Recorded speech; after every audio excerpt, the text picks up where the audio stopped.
Hello and welcome to Pant commerce classes. देखिए class 12th accountancy part B में पहला chapter है फाइनेंशियल स्टेटमेंट ऑफ कंपनीज, जो कि आपके टर्म 1 के कोर्स में आएगा। तो उसमें कंपनी की बैलेंस शीट की लाइबिलिटी साइड हम आपको आज बहुत ही आसान तरीके से एक फन वे में, एक बिल्कुल आसान तरीके से और एक स्टोरी टेलिंग वे में बताएंगे, जिससे कि आप उसको बहुत ही आसानी से समझ पाएंगे, याद कर पाएंगे। देखिए बैलेंस शीट जो कंपनी की होती है ना, आपने जो 12th में बनाई है बैलेंस शीट, 11th में वो आपने बनाई पार्टनरशिप में एक फर्म की बैलेंस शीट, यहां बनाएंगे कंपनी की बैलेंस शीट। तो दोनों में फर्क क्या है कि वहां पर बनती थी हॉरिजॉन्टल शेप में, हॉरिजॉन्टल फॉर्म में, टी फॉर्म में, एक तरफ लायबिलिटी एक तरफ एसेट हो जाती थी। यहां भी है वही एसेट्स एंड लायबिलिटी, लेकिन यहां पर एक तो वर्टिकल फॉर्म में है। ऊपर आपको रखना है लायबिलिटी साइड को इक्विटी एंड लायबिलिटी बोलते हैं। इक्विटी मींस ओनर्स फंड और लायबिलिटी मींस आउटसाइडर्स फंड, यानी कि अपना पैसा शेयर होल्डर का और जो सरप्लस वगैरह उनका, और प्लस लायबिलिटी मतलब एक्सटर्नल लायबिलिटीज, और एक एसेट साइड होती है। तो आज हम आपको लायबिलिटी साइड पूरी समझाएंगे। देखिए जो ये फॉर्मेट हमने बनाया इक्विटी एंड लायबिलिटी का, ये फॉर्मेट तो आपको हर बुक में मिल जाएगा, ठीक है। ये फॉर्मेट की कोई ऐसी बात नहीं है। मेन आपको समझना क्या है कि इनकी सीक्वेंस क्या है। सबसे बड़ी दिक्कत बच्चों को क्या आती है कि वो सीक्वेंस में गड़बड़ा जाता है कि पहले क्या है बाद में क्या है, कैसे याद रखें इतनी टर्म्स को। तो ये चीज हम आज आपकी आसान बनाएंगे। तो आइए शुरुआत करते हैं। देखिए एक कहानी आपको छोटी सी बना करके बताते हैं कि किस तरह से ये पूरी बैलेंस शीट आप अरेंज कर सकते हैं। देखिए पप्पू नाम का एक बच्चा है, वो अपने परिवार के साथ गुजरात घूमने के लिए गया। पहले दिन खूब घूमने के बाद जब थक गए तो एक होटल में पूरा परिवार गया खाना खाने के लिए। अब गुजरात में क्या होता है कि हर चीज में वो मीठा डाल देता है थोड़ा। तो जब उनके सामने खाना आया तो उन्होंने देखा सब्जी तो मीठी है। तो पप्पू ने क्या बोला, स्वीट सब्जी नहीं चाहिए, स्वीट सब्जी नहीं चाहिए, मीठी सब्जी नहीं चाहिए। तो इससे आपकी चारों जो हेडिंग है लायबिलिटी साइड की वो निकल करके आ जाती है। देखिए स्वीट सब्जी नहीं चाहिए, आप पहला वर्ड मार्क कर लें स्वीट, यानी कि शेयर होल्डर्स फंड। सब्जी ये फिर ऐसा गया, share application money pending allotment, non current liability, current liability. तो ये आपकी 4 मेजर हेडिंग बन गई। स्वीट सब्जी नहीं चाहिए, हर चीज में मीठा था, तो पप्पू ने क्या बोला, स्वीट सब्जी नहीं चाहिए, हमें मीठी सब्जी नहीं चाहिए। तो उससे आपकी 4 मेजर हेडिंग जो थी, share holder fund, share application money pending allotment, non current liability, current liability बन गई। अब इनके अंदर की हम सब हेडिंग्स देखेंगे। तो स्वीट सब्जी नहीं चाहिए, तो वेटर ने पूछा क्या लेंगे सर आप फिर। तो उसने कहा कोई ऐसा चीज है जिसमें मीठा ना होना। सर ऐसा तो नहीं है, सब चीजों में मीठा है। तो उन्होंने कहा ठीक है, सिर्फ रोटी मक्खन, आप ऐसा करिए हमारे लिए सिर्फ रोटी और मक्खन ले आइए, हम मीठा तो नहीं खाएंगे, खाने में मीठा मीठे के रूप में खाएंगे, खाने में नहीं खाएंगे, तो सिर्फ रोटी मक्खन।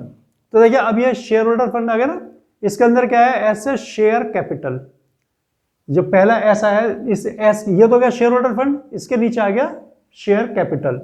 आर से बनेगा रिजर्व एंड सरप्लस, एम से बनेगा money received against share warrants. अब इनको बाद में एक्सप्लेन भी कर लेंगे, पहले हम एक बार सीक्वेंस समझ लेते हैं कि बैलेंस शीट का ड्रॉ करने के लिए आ गई तो कैसे करेंगे। तो share capital, reserve surplus, money received against share warrants. तो क्या कहा उसने कि अगर सब कुछ ही मीठा है तो आप सिर्फ रोटी मक्खन ले आइए। अच्छा अब आगे चलते हैं। सब्जी, तो सब्जी तो उन्होंने कहा नहीं चाहिए क्योंकि मीठी है। अच्छा आगे अब उन्होंने कहा मेन्यू दिखाइए, आप अपने गुजराती के मेन्यू दिखाइए मुझे।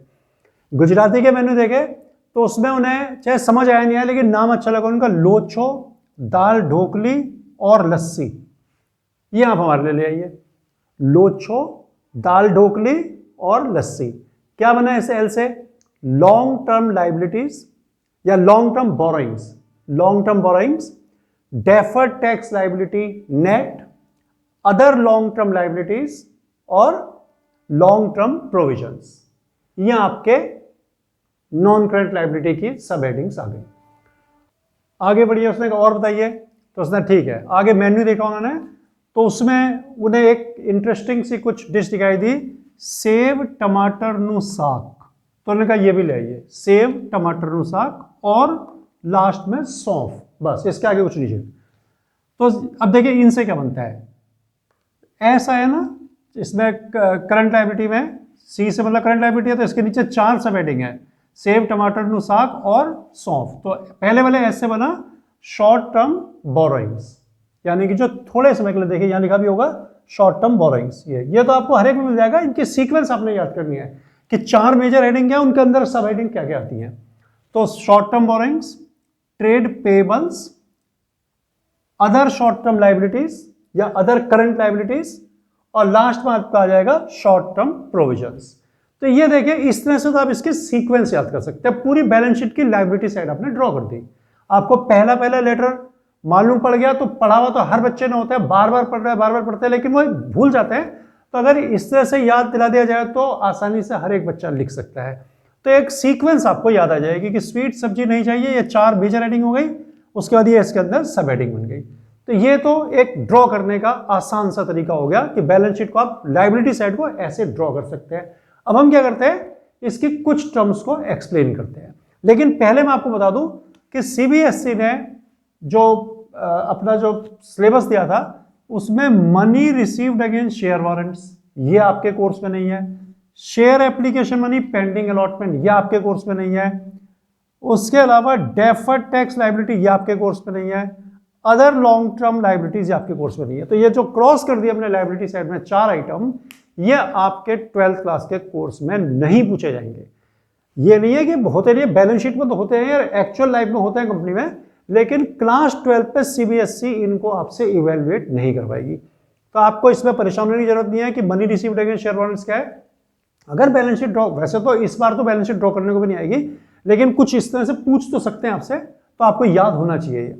तो 4 चीजें तो आप चिंता ही ना करें, money received against share warrant, share application in pending allotment, deferred tax liability net, other long term liability.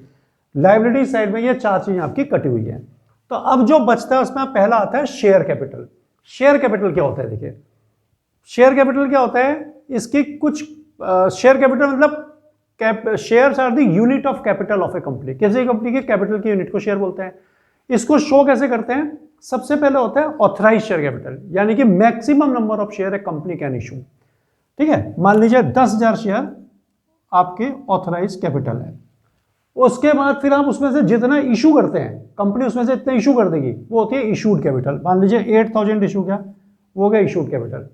फिर पब्लिक जितने के लिए सब्सक्राइब कर देगी, एप्लीकेशन भेज देगी, उसे बोलते हैं सब्सक्राइब कैपिटल। तो ये कैपिटल के पार्ट है, ऑथराइज्ड, इशूड, सब्सक्राइब्ड। अब सब्सक्राइब में होता है subscribed and fully paid, subscribe but not fully paid. तो अगर शेयर होल्डर ने पैसा पूरा नहीं दिया तो subscribe but not fully paid, या फिर कंपनी ने ही नहीं मांगा पूरा पैसा तो भी subscribe but not fully paid.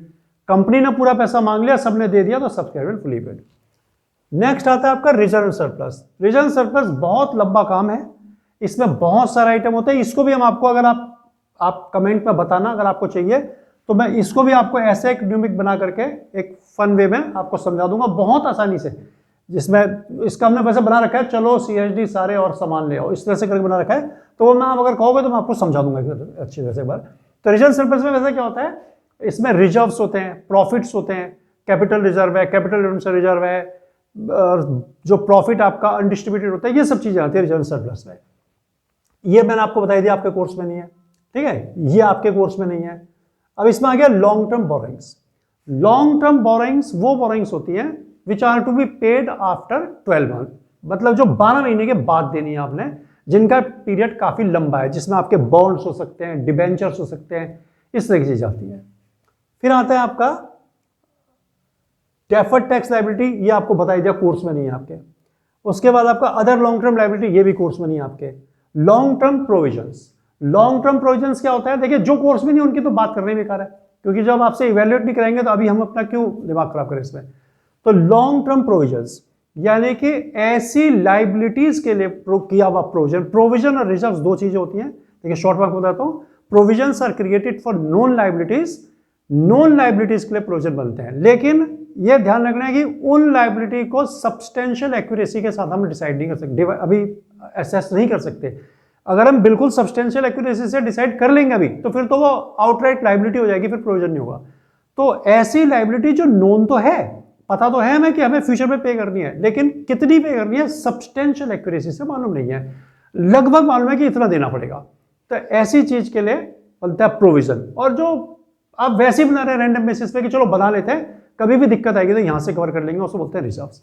तो प्रोविजन जो लॉन्ग टर्म प्रोविजन है, ये ऐसी फ्यूचर लायबिलिटीज के लिए बनता है जो कि 12 महीने के बाद आपके ऊपर आएंगी।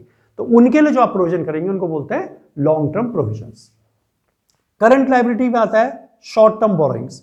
ये आपने ड्रॉ कर ही लेंगे, उसके बाद आपको एक्सप्लेन बता रहे हैं short term borrowing. Short term borrowing मतलब ऐसी बोरोइंग जो आपने 12 महीने के अंदर अंदर रीपे करनी है, चुकानी है। जो बोरोइंग आपने, जो पैसा आपने उधार लिया हुआ है, जो 12 महीने के अंदर आपने पेमेंट करना है, वो शॉर्ट टर्म बोरोइंग में होता है। ट्रेड पेबल्स, ट्रेड पेबल्स में आपके creditors, bills payable, notes payable, इस तरह की चीजें आती हैं जो आपको बहुत जल्दी से पेमेंट करनी होता है। ये भी आपके with in 1 year he payment होते हैं। अदर करंट लायबिलिटी में भी आपकी ऐसी लायबिलिटीज आती हैं जो वैसे इनिशियली तो लॉन्ग टर्म होती हैं, लेकिन उनकी मैच्योरिटी करंट ईयर में पड़ रही है। जैसे मान लीजिए डिवेंचर है, तो डिवेंचर तो आपने 5 साल बाद पेमेंट करना है सपोज, ठीक है, तो 4 साल तक तो वो लॉन्ग टर्म ही है, लेकिन जब 5वां साल आएगा तो उस साल आपने पेमेंट करना है, तो उसको बोलते हैं current maturity of long term debt. तो ऐसी चीजें आ जाती हैं अदर करंट लायबिलिटीज में। फिर बनता है short term provision. Short term provision क्या होता है? शॉर्ट टर्म प्रोविजन होता है ऐसी लायबिलिटीज के लिए किया गया प्रोविजन जो कि 1 साल के अंदर आपके ऊपर आने वाली है। जैसे provision for bad and doubtful debts हो सकता है, इस तरह की चीजें। तो बच्चों ये लायबिलिटीज शॉर्ट में सिंपल तरीके से एक फन वे में आपको बताई। अगर आपको अच्छा लगा हो तो आप चैनल को लाइक करें, सब्सक्राइब करें, कमेंट में आप हमको बताएं। रिजर्व सरप्लस के काफी लंबा, इसमें भी 7-8 आइटम है, वो अगर आपको समझने तरीके से बता देंगे। उसके अलावा एसेट साइड का भी हम आपको इसी तरह से प्रेजेंटेशन दे सकते हैं। तो आपको जो भी रिक्वायरमेंट हो आप हमें कमेंट में बताएं, और चैनल को लाइक और सब्सक्राइब तो जरूर ही कर दें।